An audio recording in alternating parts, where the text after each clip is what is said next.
diversion from your personal development is probably one of the primary goals of the fifth generation warfare. They want to keep you distracted. They want to keep you full of fear and hope, both. So you'll notice that the machine, the country is going to be toppled, and we're being taken over from within, and there's this deep state that's taking everything over, and their whole life is going to be destroyed. It's all going to blow up. Or Diddy got captured, and now he's going to spill the beans on everybody, and everybody's, Ghislaine Maxwell got captured, and we're going to get the little black book. Everybody pay attention to this thing over here. And whether it pans out or not, does your life actually change? I'm not saying to disconnect from it or be ignorant to it or ignore it intentionally. You need to watch what's going on so you're aware, have a sense of situational awareness. But the mechanisms that have the power to set the world into a state of war, they've already been released. The hounds have been set free, so you don't have to worry about that. It's already happening. The situation in the future of the United States is not as dire as we really think.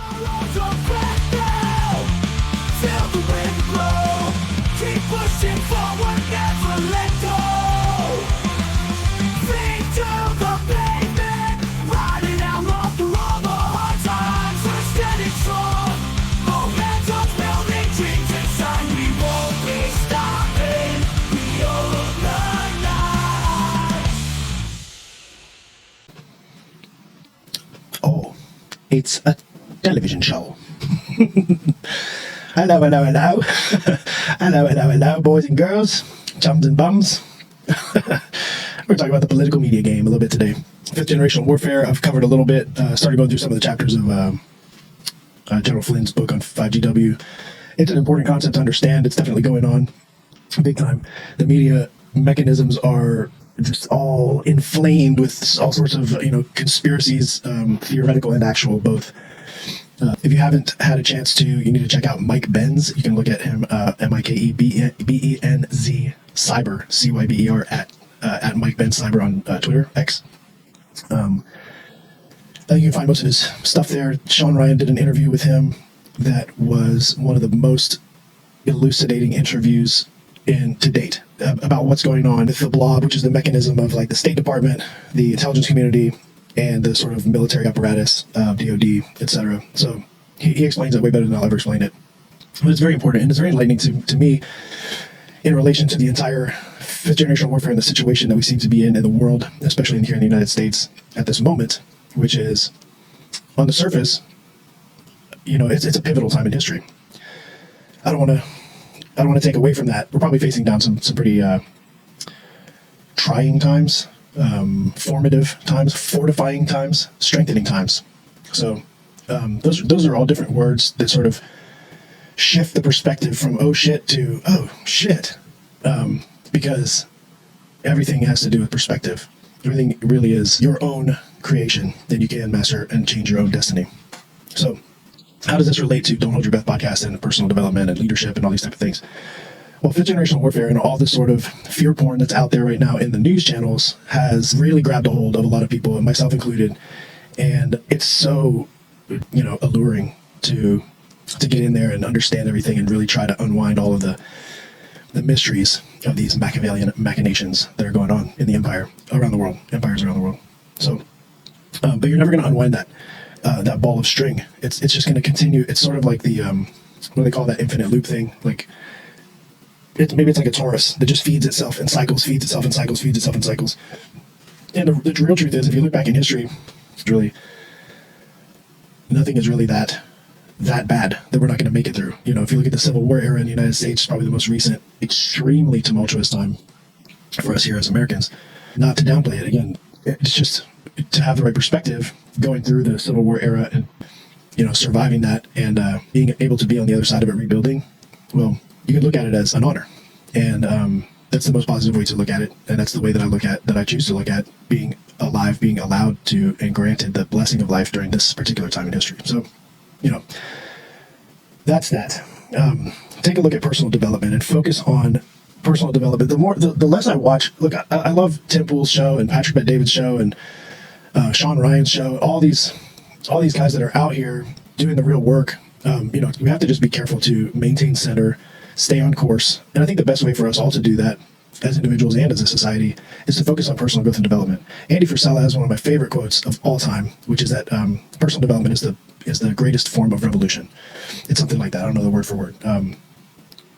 He is a guy who you can't help but admire that guy. He's got such chutzpah, it's like strength and wherewithal and real grit to be able to just push through and do something like 75 hard and create the live hard lifestyle.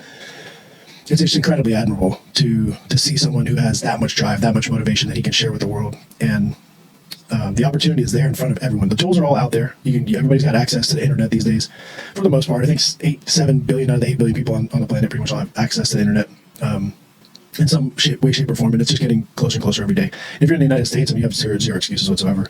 If you're living out in the countryside in Appalachia or something like that, I mean, JD Vance is a perfect example. Just get yourself up, get yourself going, and make those choices of how you spend your time, whether you're going to spend your time watching the news channels and watching, the doom porn of, oh, here we go, we're going into a civil war, oh my God, or if you're just going to focus on your own personal growth and development and how you can just be a stronger individual, how you can be a better contributor to those around you and be a better example for those around you. There really is. I mean, Andy's completely right when he says there's no greater way to spend your time. There's no greater act of revolution. Re-evolution than that. So spend your time doing that. So I guess a lot of people are not in great shape, and there's a beginner versus advanced type of mentality, and I think it's important to make the distinction of the separation. Like 75 hard and live hard stuff, that's a little bit more advanced stuff, and I think that if you're going to go from a beginner, you really need to have the time and attention, and you have to be able to commit, and you have to surround yourself with people, and really it's going to be a stark change. If you're a person who's just hanging out, drinking beer and eating chicken wings and watching the baseball game every weekend, it's going to be a very stark change to your life, and it's going to upend a whole lot of things, a whole lot of people and relationships. It's going to upend your whole routines and everything of your life. So you gotta have to be ready for that. If you're not really willing to make that sacrifice, and here's the other thing too, sometimes that doesn't stick. Sometimes, especially if you look at it as this is a 75 hard challenge, and Andy will say this in some of his talks as well. This is not a challenge. This is a lifestyle. This is not like a fitness challenge that you just do 75 days and then you're like, woo, I'm going to go drink beer and eat chicken wings again. No, that bullshit doesn't work. This is the first phase of the Live Hard program, and that's like you're going to actually just live a whole different way. You have to basically kill that old self, say goodbye to that old self, and you have to start a whole new self. And when you understand how connected your self is to everything around you in your world, man, that just upends a whole lot of stuff. Your work relationships, your personal relationships, your daily routine, your internal relationship with yourself. So there's another approach to it, which is a little bit softer and may work for some other people too. I mean, I see that as a more advanced technique. For me personally, doing the 75 hard, I tried doing it. I did, 40 days, 35 days of it when I was in Arizona a couple years ago. And I did great until I didn't, and that's how it goes. And you slip once, and you can either get back on there, or you can go, okay, like this is not the time for me to do this. Whatever excuse, I'm busy with other stuff, etc. So there's another way to do this, which is what I'm currently doing, which if you've been watching these episodes, you're privy to some degree, which is I have this accountability chart. And I was using the accountability chart when I did that 75 hard challenge at first. That's where I got the original ideas, checking off all my stuff. And then I adapted it to something that was just a little bit more adaptable to my current lifestyle and situation. And as I went through, and I would print, fit like 25 days or something on the page. And as I would go through, I would reprint the next one, and it would have a little bit more strict or a little bit less strict stuff on there, because if it was too strict, I wasn't able to stick to it. Or some of the things aren't realistic. I lost 30 pounds in about 3 to 4 months, and then I set a goal for myself to go lose 25 pounds in a month after I had just lost 30 pounds in those 3 to 4 months. Now, could I do that? Maybe. Is it going to be good for me in my current state, where I'm sort of like riding on the edge of pre-diabetic and 47 years old and never really had any of these strong disciplinary habits like this without an external force acting upon me? No. I think it's just too disruptive to the system. But what has been working, and I've noticed it working over the last 6 months or so, is being able to take those not 2 steps forward and 1 step back, but kind of 2 steps forward and then wait, maybe take a half a step back and then go forward a little bit more and adjust that way. So that to me is sort of a more of a beginner's perspective, doing a lot of the affirmations, doing a lot of meditation, doing the morning routines, and doing a lot of self-care. And that has to do with establishing consistency day to day to day and starting to really lock that routine into the neural pathways to be able to set that standard so it becomes really beyond habitual. It just becomes just a way of life. There's an advanced way, and I think as I continue to move forward, going into 2025, we'll see that I'll move more towards the side of hustle, networking, doing the checklists without the routine, and then doing other care or actually helping other people to build their own greatness and habits. And so it has to start with your own consistent routines and creating that habit. And then when you go more advanced, you can kind of let go of that routine. And I can apply this logic because I have this experience in culinary. In culinary, I would have to do knife cuts every single day, sharpen my knife every single day, and I'd have to do it on a consistent schedule. You have to show up at work every day at the same time. I have to get on the subway every day at the same time and learn my stuff. Once I knew that stuff and it was ingrained in me, to pick up my knife and I knew it wasn't sharpened, so I'd have to throw it on the stone, and maybe at the end of my shift I would sharpen it before putting it away. I would be able to do that at different times. And I'd say, hey, I can go a couple of days without sharpening my knife. Maybe I didn't use that one today, or I only use it for a couple of things that it doesn't really need to go in the stone. I can just hone it a little bit. So I think it's a similar type of dynamic here with sharpening yourself, just like you would be sharpening your sword or your knife in the kitchen. When you're in the beginning, you have to do it every single day. You have to do it without relent. Absolutely go every single day until it just becomes natural. It's just like breathing. You can't stop doing it. Or it's like being without your breath. And once you get to that point, then I think you can start letting that kind of thing go, and you can go with a checklist, and you can say, okay, I didn't get that done yet today. Let me just go ahead and do that in the afternoon. And then you'll actually do it in the afternoon, because it's not this momentous task that you have to say, oh man, I have to go to the gym. It's going to take me 2 hours. I'm going to have to change all this kind of stuff that gets associated with it and starts creating what David Goggins calls like the rain, all the excuses that come up.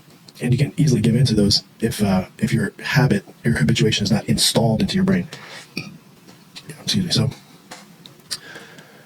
yeah, that's the topic for today. That's what we've been talking about. The political media game. Diversion from your personal development is probably one of the primary goals of the fifth generation warfare. They want to keep you distracted. They want to keep you full of fear and hope, both. So you'll notice that the machine will produce a fear situation, like the country is going to be toppled and we're being taken over from within, and there's this deep state that's taking everything over, and their whole life is going to be destroyed. And then it'll give you this hope that goes, oh, well, there's a new information out today that this person had a court proceeding against this particular person, and it's all going to blow up. Or Diddy got captured, and now he's going to spill the beans on everybody, and everybody's, oh, Ghislaine Maxwell got captured, and we're going to get the little black book, and everybody pay attention to this thing over here. And whether it pans out or not, does your life actually change? Think about your entire, however many years that you've been around. How much has that stuff actually impacted you and actually impacted your life? I'm not saying to disconnect from it or be ignorant to it or ignore it intentionally. You need to watch what's going on so you're aware, have a sense of situational awareness. Is that stuff in your life? If Donald Trump doesn't get elected president and we end up having to go, World War III is going to start either way. It's not like one is and one isn't. That has nothing to do with our presidential nominee being elected or not elected. Now, the outcome of it or how we handle it and how we respond to it is definitely going to be massively different. But the mechanisms that have the power to set the world into a state of war, they've already been released. The hounds have been set free, so you don't have to worry about that. It's already happening. The situation in the future of the United States is not as dire as we really think. And if you ask people who've lived through war, lived through revolutions, you read interviews with them, talk to them, life continues to go on. And what doesn't kill you makes you stronger. So it might not be the easiest life, but why would you want that anyway? You should want to fight for that. You should want to have the war happen in your time so that your children don't have to live through it, right?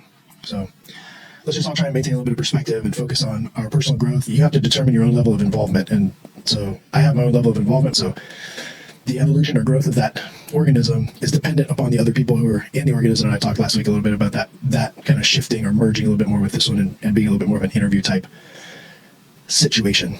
So let me know in the comments if you guys think we should do more interviewing type of, I can still do the daily check-ins, and then we can do some interviewing type of episodes as well around some leadership topics. I think we're going to go ahead and go in that direction. It's not probably going to publish for the next couple of months because I'll have to do some interviews and collect some footage and then edit everything. But I think if everybody's interested in actually paying attention to that and watching that, throw a comment in there, give us a thumbs up or something, and if you know me, then shoot me a text or something and let me know your thoughts. That's gonna be it for the Don't Hold Your Breath podcast today. History speaks to our relative stability. Don't feed the fear-born machine. All right, peace out. Don't hold your breath.